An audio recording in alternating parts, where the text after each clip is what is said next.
ભેસાણ તાલુકાના વિશાળ અરમતિયા ગામે આ બેનના ઘરનો ગેટ ખુલ્લો કર્યો છે। જે ભાજપ વાળા મોકાતું હોય મને ફાંસીએ ચડાવી દે, હું જોઉં છું કોણ મને કઈ ફાંસીએ ચડાવે।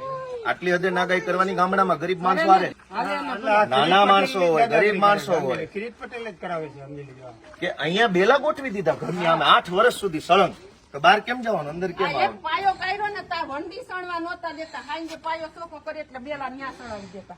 આ તો અમારા કડી આવે ચોખ્ખી કરી કરીને આ દિવાલ કરી। બીજી વાર અહીંયા બે બેલા જો હલાવે ને, અમે જેમ નાખ્યા છે એમાંથી હલાવે ને તો મને ફોન કરી દેજો। અહીં જેમ પડ્યા છે ને એમાંથી હલાવે ને તો મને કહી દે, હું જોઈશ કોણ પાણી વાળો ભાજપ વાળો। એવું થોડું જેમ મૂક્યા છે ને એમ રહેવા જોઈએ। અહીંથી કોઈ સીધાય નથી મૂકવાના આવે, ફેંક્યા એમ ભલે પડ્યા।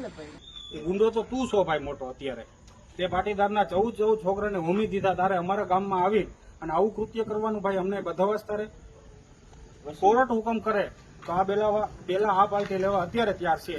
આ કેસ કોર્ટમાં હાલી રહ્યો છે 4 વર્ષની અંદર, તો છતાંય તું ભાઈ કોણ, મામલતદારથી મોટો તું, પ્રાંતથી મોટો તું, તો આવી રીતના તું અહીંયા આવીને માણસોને બધવાનું કરે, જ્યાં આવીને વિડીયો શોબાજી કરે, અને તું એવું કહેશો કે અહીંયા હલાણ 8 વર્ષથી બંધ છે। એની પાછળ મિત્રો પાછળ ડેલો છે જ, છતાંય આ લોકોને બે બાજુ હાલવું છે અને આવી રીતના ખોટે ખોટા એ બધાવાના ધંધા કરે છે, ગામમાં અશાંતિ ફેલાવે છે। અને હવે તું એમ કે છો ભાજપના ગુંડા અત્યારે બેલા રાખી દીધા છે, હવે તારા તેવડો તો તારા બાપને લેતો આય, આ બેલા એ પડ્યા છે, હવે તું આય।